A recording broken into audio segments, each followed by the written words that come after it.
지난주에 이어서 여러분들을 뵙게 돼서 주님 안에서 기쁘게 감사하게 생각합니다. 어릴 적 여름밤이 되면 마당에 모깃불을 피우고 옥수수나 감자를 삶아서 먹으며 옛 이야기를 들으며 밤하늘의 별을 보고 잠들곤 했습니다. 더위를 피해 멍석에 누워 밤하늘을 보며 저 별은 내 별이야 하며 나만의 별을 만들어 보기도 하고 별자리를 만들며 이야기를 듣다가 스스로 잠이 들었습니다. 늦가을이나 겨울 밤하늘은 여름 밤하늘의 별과는 다르게 제 어린 가슴을 절미는 슬픈 이야기를 말하는 것처럼 으스런스럽도 생각이 들고 마음에 안쓰러운 생각도 많이 들었습니다. 어느 늦가을 밤 배탈로 인해서 화장실에 가기 위해서 나서는 그 밤하늘의 별은 내가 나올 곳만을 기다리고 있었다는 듯 마중을 나오기도 한 적도 많이 있었습니다. 부모님께 혼나서 눈물을 흘며 밖으로 나올 때면 내 마음을 위로해 주기도 하고 힘내라고 용기도 주면서 함께 걱정도 해 주었습니다. 여러분들도 어릴 적 많이 경험하기도 했고 또 추억의 밤하늘을 생각하고 있을지도 모르겠습니다. 슬픈 밤하늘의 이야기만도 있는 것만도 아닙니다. 친구들과 저녁이면 반딧불이를 잡으러 나가기도 하고 또 술래잡기도 하였습니다. 우리 마을에서 가장 예쁜 여자친구의 손을 잡고 술래잡기를 할 때면 세상에서 가장 멋진 사내가 되기도 하였습니다. 이렇게 밤하늘의 수많은 별들은 우리에게 많은 사연과 이야기를 전해줍니다. 성도 여러분, 누가 별을 바라볼 수 있을까요? 특히 겨울밤의 별을 바라보는 사람은 누구일까요? 아마도 마태복음 5장 3절에 나오는 심령이 가난한 자일 겁니다. 누가 별을 볼 수 있을까요? 첫째는 자기를 돌아볼 줄 아는 사람이 별을 볼 수 있습니다. 앞만 보고 뛰는 사람들은 별을 볼 시간이 없습니다. 두 번째는 어떻게 하면 미래를 바르게 만들고자 고민하는 자들이 별을 볼 수가 있습니다. 쾌락을 쫓거나 시간을 헛되이 쓰는 자는 새벽의 별을 볼 수가 없습니다. 세 번째는 매이지 않고 훌훌 털어버리는 사람이 자기 별을 볼 수 있습니다. 세상의 것에만 집착하는 사람은 하늘의 별을 볼 수 없습니다. 희망을 기대하는 자, 소망이 있는 자만이 별을 볼 수 있습니다. 하늘의 소망을 기대하는 자만이, 하나님의 은혜를 바라보는 자만이 별을 볼 수가 있습니다. 우리 모두가 인생을 길을 따라 흘러가듯 사는 삶을 나그네 인생이라고 말합니다. 특히 성도들의 경우는 천성이라고 하는 본향을 찾아서 나가는 나그네입니다. 이 길은 너무 험하고 멀어서 우리는 곧잘 넘어집니다. 더욱이 우리의 삶은 캄캄한 밤과 같을 때가 너무나 많습니다. 주를 향한 우리의 마음의, 우리의 갈 길이 분명히 정해졌지만 나그네 길을 살다 보면 부딪히게 되는 여러 가지 극한 상황 속에서 여러분들은 어떻게 합니까? 오늘 성경을 보니까 동방 박사들이 아기 예수께 경배하기 위해서 찾아온 이야기가 소개되어 있습니다.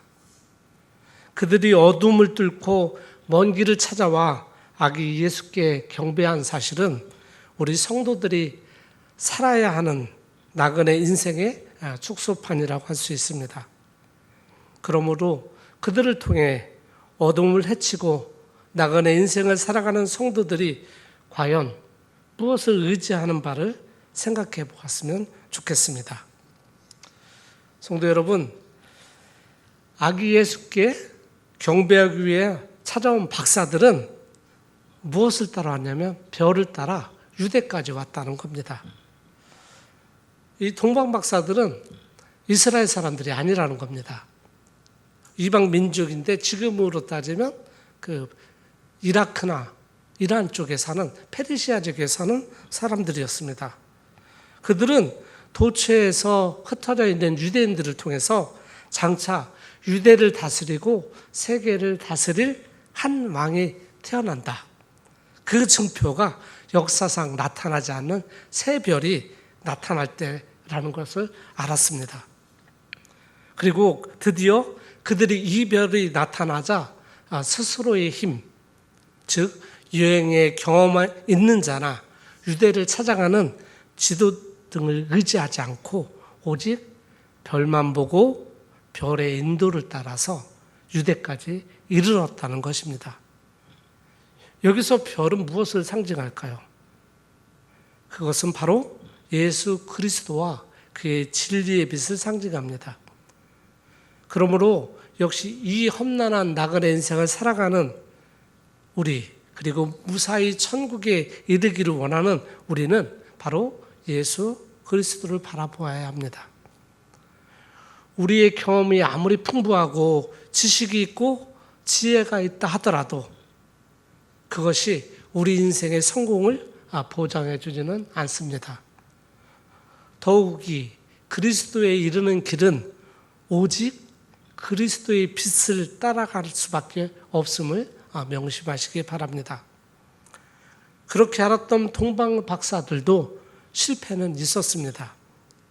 그들은 유대에 이르러서는 더 이상 별의 인도를 따라가지 않고 곧장 예루살렘 왕궁으로 갔습니다. 왜냐하면 유대인의 왕이라면 당연히 유대의 왕궁에서 태어나리라는 그들의 상식적인 판단 때문이었습니다. 그 결과가 아기 예수를 그들은 만나지 못했습니다. 오히려 예루살렘에 큰 소란을 일으켰다고 말합니다. 후에는 그 베들레헴의 인근에 있는 갓난아이 2살 이하들이 다 죽음을 당하는 불행한 결과를 초래했습니다. 누구 때문에요? 동방 박사들이 잘못 길을 찾아가서 결국은 일을 그렇게 벌인 거죠. 성도 여러분, 예수 그리스도에게 눈을 떠나 다른 세상적인 것을 바라보면 반드시 불행한 결과가 보여준다는 것을 역사적으로 보여줍니다. 이처럼 성도된 자들은 주님을 잃어버리면 실패할 수밖에 없습니다. 동방 박사들이 왕국을 빠져나왔을 때 다시 문득 별이 다시 나타나 그들을 인도합니다. 동방 박사들은 이에 아주 기뻐했습니다. 그 표현을 보십시오. 저희가 별을 보고 가장 크게 기뻐하더라. 이는 그들이 이제 자신의 지식이나 경험이나 지식을 가지고는 안 된다는 걸 알았습니다. 헤롯이 가르쳐준 말 가지고는 아기 예수를 만날 수 없음을 이제 인식하였습니다. 여러분, 지금 길고 긴 나그네 길을 가다가 좌절하여 주저앉고 있지는 않습니까? 혹시 그것이 예수 그리스도를 바라보지 않고 자신의 지식, 경험 따위를 의지하고 있다고는 생각지 않습니까? 그렇다면 지금 자리에서 일어서십시오. 그리고 다시금 동방 박사들과 같이 하늘을 바라보십시오. 우리를 사랑하시고 우리에게 진리의 빛을 비춰주신 예수 그리스도를 바라보시기 바랍니다. 교회를 가까이 하면 할수록 하나님으로부터는 더 멀어진다는 옛 영국 속담이 있습니다. 참으로 많은 의미가 내포되어 있다고 생각이 듭니다.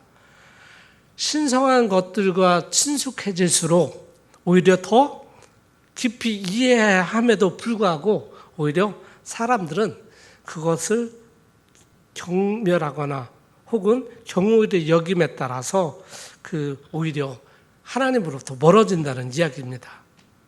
모든 사람들이 대망하는 메시아 탄생 소식은 이를 예언한 구약을 잘 알고 있는 서기관들이나 바리새인들에게 하여금 먼저 예루살렘으로 서둘러 가야만 했습니다.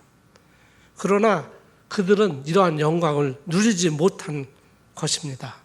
왜 그랬을까요? 그들의 마음에는 신성한 약속에 대한 불신이 있기 때문입니다. 따라서 소박한 목자를 제어한 오늘 성경에 기록된 동방박사들만이 예수님의 탄생을 기뻐하기 위해서 온 첫 번째 사람이 되었습니다. 우리는 아기 예수를 경배하는 이들의 태도를 통해서 이 땅에 오신 하나님이신 예수님을 어떻게 대해야 하는지를 살펴보고자 합니다.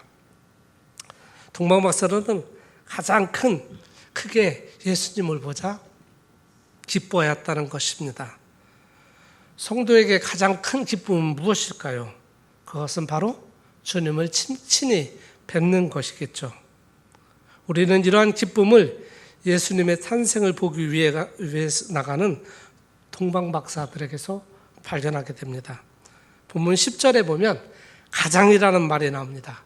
가장은 매우, 심이라는 부사를 뜻하는데 주체할 수 없을 정도로 과하게 과도함을 표현합니다. 또한 기뻐하다는 마음속 깊이에서 우러나는 즐거움을 뜻합니다.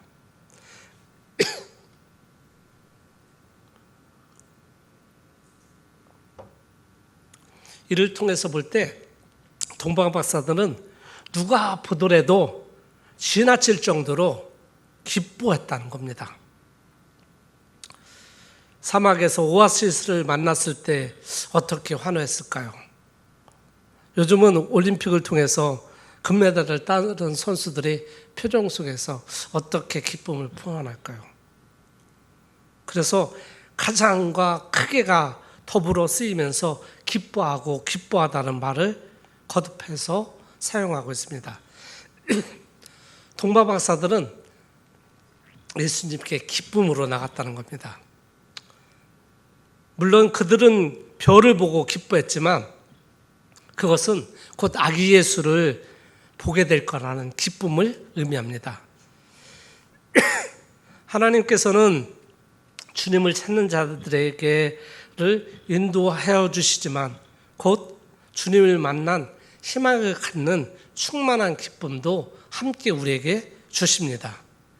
그러므로 하나님의 아들에게로 나아가는 길이기에 동방박사들은 긴 여정 중에 피곤하였을지라도 기쁨으로 나갔듯이 우리 성도들도 어디에 있든지 예수님이 계신 곳이라면 가장 크게 기뻐하며 감사함으로 겸손함으로 예수님께 나가야 합니다.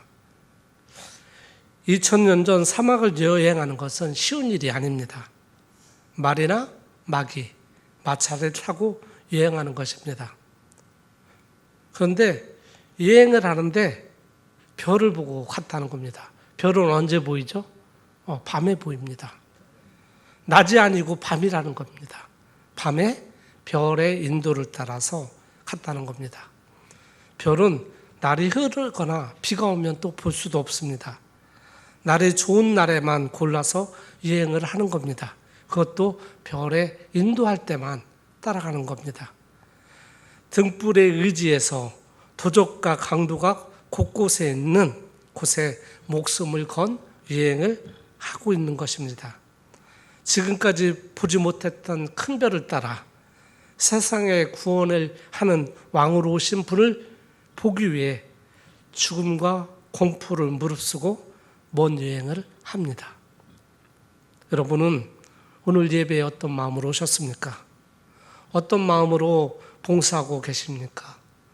내 몸이 피곤하고 집안에 힘든 일이 있을지라도 주님께 예배하는 우리는 기쁨으로 나와야 합니다. 자원하는 마음으로 겸손한 마음으로 주님을 만난다는 기쁨으로 주님 앞에 나올 줄 믿습니다. 그리고 앞으로 우리가 주님 앞에 나올 때는 이 기뻐하는 마음과 감사하는 마음으로 나오시기를 기도합니다. 두 번째, 그들은 엎드려 경배합니다. 동방박사들이 아기를 보고 가장 먼저 취한 행동은 엎드려 경배했다는 겁니다. 여기서 엎드리다는 것은 넘어지다, 떨어지다, 무능해지다라는 의미입니다.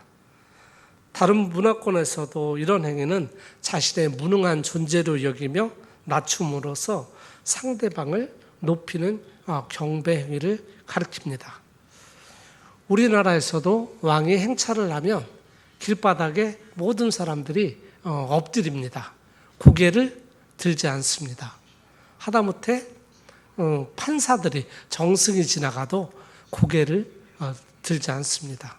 만약에 들었다가는 경을 치르게 됩니다. 존경의 뜻으로 엎드리는 겁니다. 유대인들에게 있어서도 이 엎드리는 것은 존경과 경외를 표시했던 방법입니다. 그리고 경배하다는 것은 원래 입맞춤하다는 것에서 유래했는데 존경의 의미를 손에 입맞추는 행위로 나타냈습니다. 그 뜻이 확장되어서 경배하다는 절하다, 부복하다, 이게 종교적으로 넘어오면 예배하다라는 의미를 지니게 되었습니다. 그러므로 땅에 엎드려 납작하게 절하는 것은 유대인의 새 왕으로 오시는 아기 예수께 왕으로서의 예의를 갖추었다는 뜻입니다. 모든 기적적인 일 때문에 아기를 신으로서 경배했다는 의미입니다. 우리 역시 만왕의 왕이며 만유의 주이신 그리스도께 엎드려 경배하는 태도를 지녀야 합니다. 나의 주님으로, 나의 왕으로 절대 순종과 헌신이 필요합니다. 세 번째로 동방박사들은 아기 예수께 귀한 예물을 드렸습니다. 여기서 예물은 선물로 가져오다는 뜻뿐만 아니라 신적 존재로서 재물을 드리다는 의미를 지닙니다. 즉 그들이 고대 왕자가 태어날 적에 왕자의 탄생을 축하하기 위해서 예물을 가져온 것, 이것은 선물로 가져온 것보다는 오히려 동방박사들은 예수를 하나님으로 여겨 제물을 바쳤다는 의미로 해석할 수가 있습니다. 그들이 바친 예물 가운데는 황금이 있습니다. 황금은 그 당시 가장 귀하고 값비싼 보석입니다. 또한 황금의 특성은 하나님의 불변의 성질을 뜻합니다. 황금은 변하지 않기 때문입니다. 유황은 즐거움을 뜻합니다. 아라비에서 나는 특산품이었고 흰빛이 도는 송진 또는 수액이었습니다. 이것을 태우면 그윽한 냄새가 퍼져나옵니다. 그래서 구약에서도 이 유향으로 각종 제사 때마다 하나님께 드리는 향이었습니다. 세 번째로는 모략이라는 예물을 드립니다. 모략은 쓴맛을 의미하는데 부패 방지 효과를 갖고 있어서 주로 시체에 바르는 데 사용했습니다. 예수님이 돌아가실 때도 예수님께 모략을 바르기도 했습니다. 그러나 유대와 이집트에 많이 사용된 모략은 제사장들이 거룩한 관유를 만들 때 재료로 사용하였습니다. 이와 같이 하나님께 드리는 구약의 제사에 쓰였던 귀한 예물이 아기 예수께 드린 것은 그가 하나님으로 이 땅에 임하였으며 그분은 역사 가운데 가장 존경받는 한 분의 위인이 아니라 신적 영광을 가진 유일한 분으로 여겨 신을 존경하듯 표현했다는 겁니다. 여러분은 그리스도 앞에 나올 때 어떤 자세로 나오십니까? 과연 동방박사처럼 산과 사막을 건너 멀리서부터 찾아오는 여성을 보이십니까? 또는 주님을 만나는 것을 세상의 어떠한 것보다 만나는 것보다도 더 큰 기쁨으로 여기십니까? 이와 더불어 그리스도만이 나의 영적인 생명을 가져다 주실 유일한 분으로 경배합니까?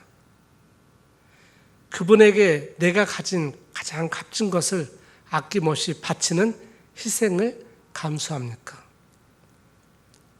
과거 동방박사와는 달리 우리는 지금 그리스도를 누구나 만날 수 있는 가까운 거리에 있습니다. 우리는 자칫 이를 너무 안일하게 생각해서 그리스도를 경휼히 여기는 죄를 범하기 쉽습니다. 이제 다시 한번 그 옛날 아기 예수를 찾아 먼 밤길을 여행하는 동방박사들의 행적을 생각합시다.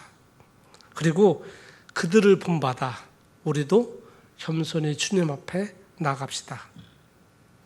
그리고 그들처럼 중간에 방향을 잃어버리는 어리석음을 답습하지 맙시다. 오직 하나님 뜻이 우리의 인도자가 될 수 있도록 주님만을 바라보며 살아가는 여러분들이 되시기를 기도합니다. 기도하겠습니다.